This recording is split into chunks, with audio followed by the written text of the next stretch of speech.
about Mumbai. But, while you say all these things, and I know for the last few years you've taken steps for this as well, but you've been at the helm at BMC for decades now, and still, when one talks of Mumbai, one unfortunately looks at, pothole-ridden roads, deaths due to potholes, and a flooded city, which just cannot handle monsoons year after year. For decades, why hasn't that picture changed for Mumbai? So what we couldn't change in decades, we changed in 2.5 years in terms of a little jump ahead. A couple of things. First, something that I'm very proud of for the BMC and all our other agencies who work together, the Hind Mata region. You've worked in Mumbai for a long time. I've seen Mumbai for a long time. Every time we have heavy monsoons, the first place where the media parks up and politicians park up to show fingers and point fingers at each other is Hind Mata. This was the first time where we had heavy monsoons and the Gandhi Market area and Hind Mata did not flood. That was primarily, again, because of the monsoon tanks, the rainwater harvesting and percolation pits that we created. Are you sad that the credit for it was taken by someone else? No, I don't fight for credit. I'm happy when I went to Gandhi Market. All of the shopkeepers hugged me, thanked me for it, showed me their love, took me inside the Gandhi Market, so they were very happy about it. The flooding tanks that we've created, and we're working on one near Milan Subway, the other one's coming up near Andheri. So Milan Subway by next year would be flood-free. You need to work on that. The other one, of course, is, yes, there are things like roads. There are, issues to do with every civic aspect and across all our cities. The problem therein lies where you have 16 or 17 different agencies that are running the city. For example, in Mumbai, for every single week that we had, we were in government, I had a meeting personally as the Guardian Minister of Mumbai with MMRDA, SRA, MHADA, the Mumbai Police, Traffic Police, BMC, Forest Department, 16 different agencies for every little bit, be it footpaths that I was focusing on, or safe schools, or better schools, or parks, or gardens, or something like the coastal road. Now the coastal road, or the MTHL, or the Worli-Shivdi connector, or the Dahisar-Mira Bhayandar link road, all of them have at least 3 or 4 agencies linked to its work.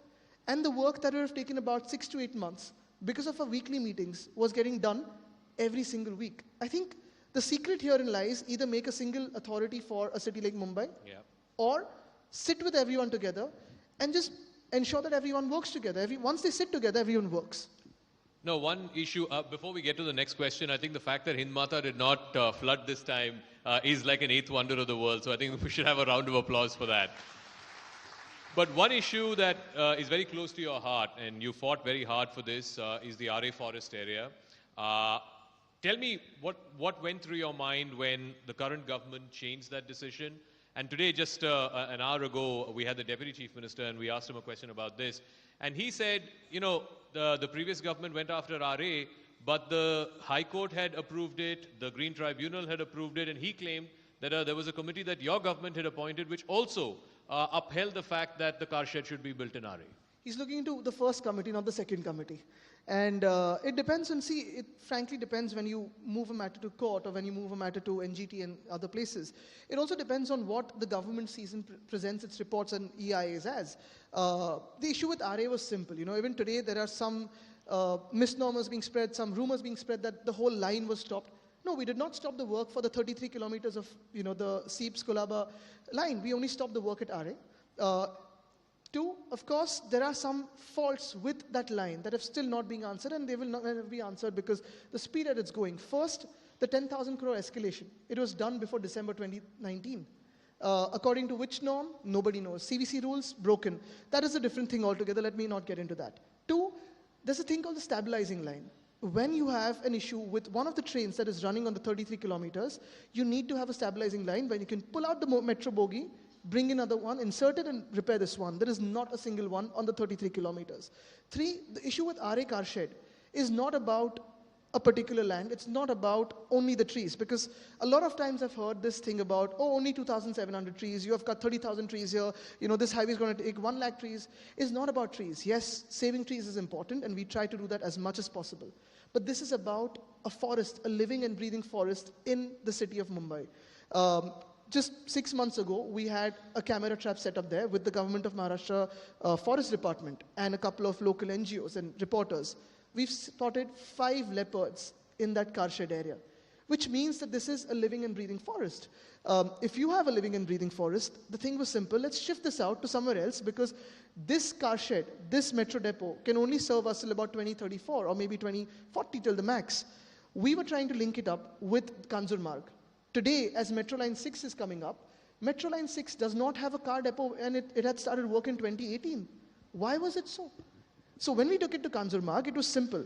There were lines 3, 6, 4 and 14 connecting the entire MMR region, a population of almost 2.5 crores to 3 crores, through one nodal point, saving us almost 10,000 crores, because instead of acquiring 4 different lands, building 4 different car sheds, you could have had it in one place. And that could have saved us money, time, energy, everything. And that is the whole idea. So this is not about an ego issue. This is not about, your ideology, my ideology. This is about a practical issue. We're saving a forest. It's going to harm everyone else. It's going to harm us who live in Mumbai. But soon after that decision was taken, like I remember that was one of the first decisions that was taken as soon as this government came to power. Your father gave a statement saying that, don't take revenge on Mumbaikars if you're upset with us. Do you still feel that bitterness? It is. I mean, he asked me that about what my first thought was. And we felt sad because, they could have taken any decision in terms of the first cabinet decision. Our first cabinet decision was giving 600 crores to the fort of Raigad, which is Chhatrapati Shivaji Maharaj's fort, for its restoration. That was our first decision. This dispensation, I don't call it a government because I don't feel it is constitutional. This arrangement, whatever it has, tried to seek revenge or avenge whatever we did in terms of the first strike on Mumbai. And today, if you see, Mumbai has no voice in the cabinet. There is no Mumbaikar in this cabinet. Well, there's Mangal Prabhat Lodha. No, you need someone who understands the reality of Mumbai, not the reality of Mumbai. And, that's where the nuance is. So, since we're talking about